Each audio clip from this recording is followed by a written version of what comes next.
Tiga wanita tua datang ke supermarket untuk mencuri. Wanita tertua muncul lebih dulu, sedang memegang sapu, memindahkan rentang kamera pengawas. Lalu dengan sengaja bertemu pemiliknya dan melawannya. Kemudian, wanita kedua dengan sebuah tas memasukkan semua makanan ke dalam tas. Saat ke kasir, dia hanya membeli sekotak roti.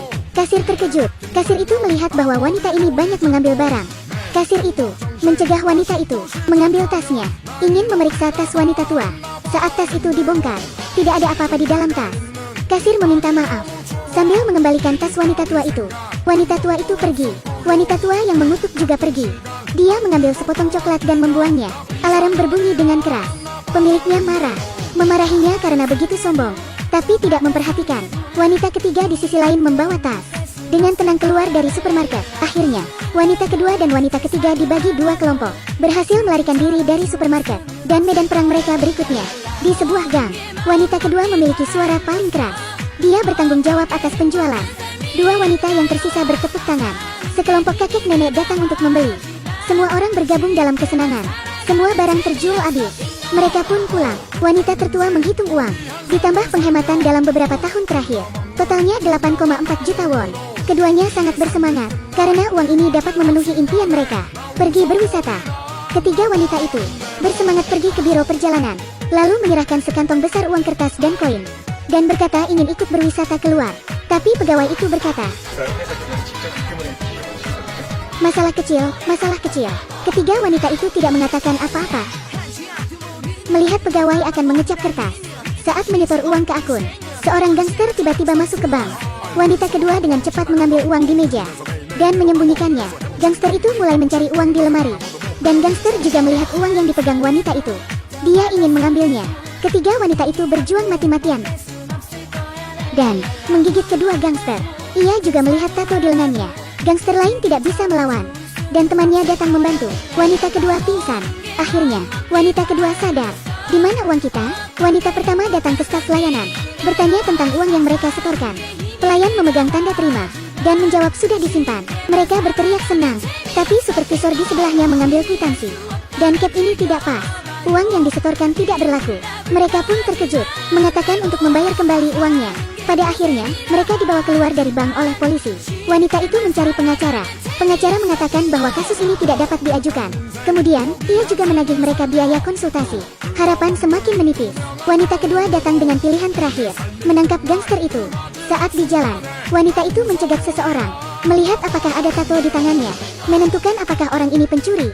Di siang hari, mereka telak tangan orang-orang, tapi tidak menemukan pencuri. Mereka kelaparan dan pergi ke supermarket untuk membeli makanan.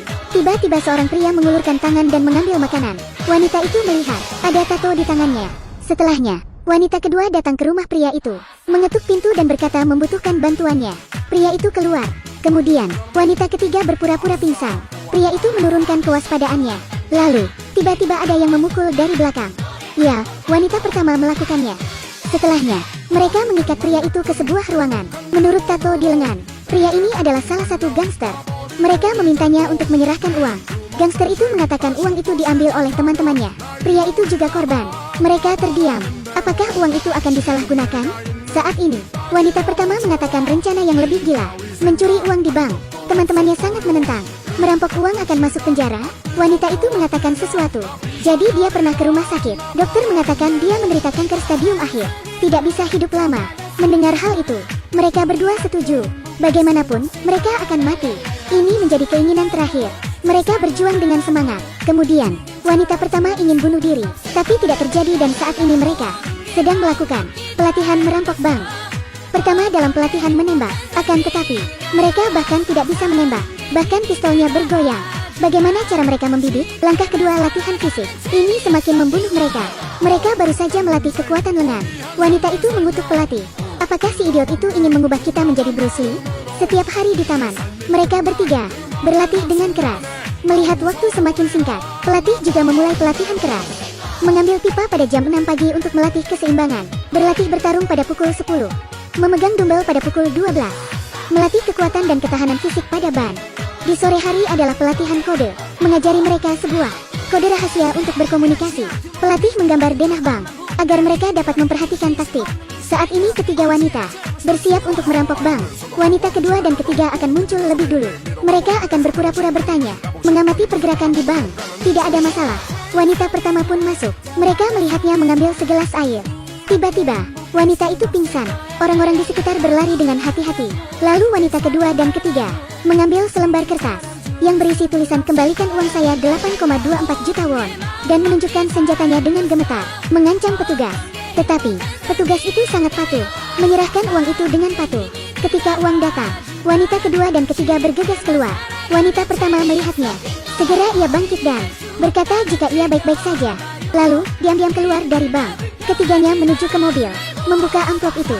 Tetapi mereka tidak menduga, hanya ada 8.302 won. Ternyata petugas bank berpikir, mereka bermain trik, dan memberi mereka dengan sedikit uang. Suasana semakin memburuk. Mengapa mereka begitu bodoh? Mereka saling menyalahkan. Keduanya pun diam. Wanita pertama pergi dengan marah. Setelah pulang ke rumah, wanita itu sendirian lagi, tanpa anak, ditambah penyakit kanker. Ia hanya berharap dapat pergi ke Hawaii sebelum kematiannya. Saat wanita itu bersedih, temannya ada di sini. Ternyata temannya tidak bahagia. Putrinya ingin dia merawat cucunya setiap hari. Temannya akan berteriak dan menangis jika ada kesempatan. Di dalam hatinya, ia juga memiliki keinginan pergi Hawaii. Kemudian wanita ketiga datang juga. Ternyata, wanita ketiga membayar sewa setiap bulan. Ia membayarnya sendiri. Mereka sama-sama menderita. Lebih baik bertarung dengan temannya. Ketiganya tidak lagi saling menyalahkan. Memutuskan untuk ke bank lagi dan merampok bank dengan cara lama. Wanita itu pura-pura menjadi pejalan kaki, duduk di bank. Wanita kedua dan ketiga membawa senjata dan mengancam pegawai bank. Pada awalnya, penjaga keamanan mengira mereka memegang senjata mainan. Tiba-tiba wanita itu melepaskan tembakan. Meskipun wanita itu ketakutan dan jatuh, tetapi orang-orang di sekitar benar-benar takut. Petugas itu dengan patuh memberi uang. Mereka telah bersiap untuk lari, tapi polisi benar-benar datang. Keduanya harus kembali. Polisi di luar pintu mendengar dua wanita tua menculik lebih dari 20 sandera. Polisi terkejut dan berteriak pada orang-orang di dalam, menyuruh mereka menyerah. Wanita kedua dan ketiga panik, tidak tahu bagaimana menanggapinya. Wanita pertama bersembunyi di keramaian, tetap tenang, dan berbaring di sofa. Kemudian, wanita kedua dan pertama saling berkomunikasi. Keduanya berbisik, menegosiasikan rencana pelarian. Tak lama setelah itu, wanita kedua memanggil polisi, berkata ada seseorang pingsan, dan memanggil ambulans. Orang yang diselamatkan adalah temannya. Polisi pun mengirim 2 staf medis ke bank. Staf medis melangkah maju, berniat untuk menolong. Tapi wanita itu mengulurkan tangannya, mengambil pistol dari pinggang lawan. Ternyata staf medis dipalsukan oleh polisi. Polisi berencana untuk mengeksekusi mereka di tempat, dan sekarang temannya juga terekspos. Dia bersama 2 wanita lainnya sulit untuk melarikan diri. Melihat situasinya semakin serius, wanita ketiga membuat langkah terakhir, mengatakan kepada para sandera bahwa dia juga dipaksa. Ternyata, dia dan 2 saudaranya ke bank untuk menyetor uang. Tapi mereka dengan perampok, dan uang mereka dirampas. Akan tetapi, mereka dibawa pergi dengan kasar. Setelah mendengar hal itu, para sandera bahkan lebih marah, dan memutuskan untuk membantu wanita tua itu. Tak lama setelahnya, semua sandera berjalan keluar dari bank, dan mereka membentuk lingkaran, melindungi 3 wanita tua dari perampok. Dan akhirnya, mereka berhasil lari dari tempat kejadian. Polisi melaju untuk mengejar. Ketika ambulans dihentikan, ternyata bukan wanita tua itu, tapi para sandera. Di sisi lain, ketiga wanita itu mengendarai sepeda motor, melompat keluar dari bank. Mereka menjadi gila di sepanjang jalan, dan melarikan diri ke bandara. Tapi mereka kehabisan bensin, dan bersembunyi di panti jompo. Polisi bergegas masuk. Masalah sekarang, ratusan orang tua di dalam berkumpul. Kerumunan sangat padat. Polisi tidak bisa melihat para wanita itu. Seorang polisi dengan tidak sabar mendorong wanita muda yang sedang bernyanyi, dan menyuruh para orang tua menghentikan pesta, dan diam di tempat. Seorang wanita tua takut dengan situasi ini, ingin ke toilet, tapi polisi berteriak, menyuruhnya duduk. Perilaku ini menimbulkan kemarahan publik. Semua kakek nenek mulai menolak, melempar benda-benda ke arah polisi itu. Keadaan semakin kacau. Lalu ketiga wanita itu, di antara kerumunan, berhasil lolos lewat pintu belakang. Wanita itu mengeluarkan pistol, menghentikan mobil. Mereka berhasil masuk ke mobil. Saat di perjalanan, wanita tua tiba-tiba mengerem. Ternyata ia pingsan. Wanita tua itu terkena kanker stadium akhir, dan penyakitnya kambuh. Wanita kedua dan ketiga tidak menyerah.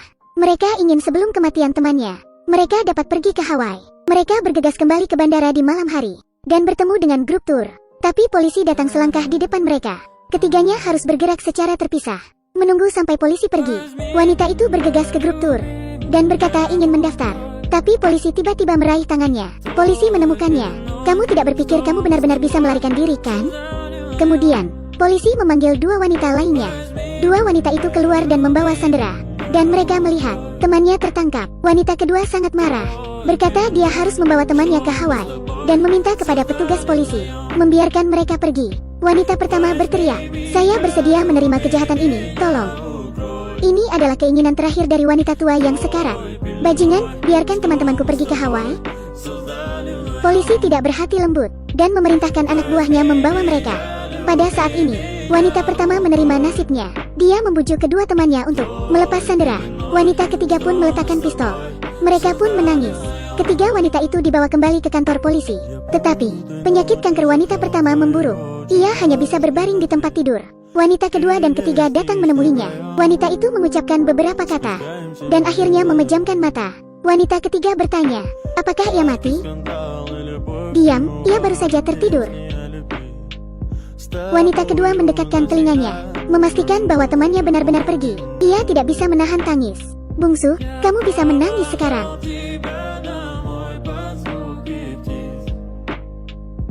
Beberapa bulan kemudian, wanita kedua dan ketiga keluar dari penjara. Mereka menabur abu temannya. Adapun tur mewah Hawaii itu, mereka tidak berencana untuk pergi lagi. Untuk mereka, Hawaii adalah mimpi yang tak mungkin tercapai. Bahkan teman mereka sudah tidak ada lagi. Mimpi itu kehilangan maknanya.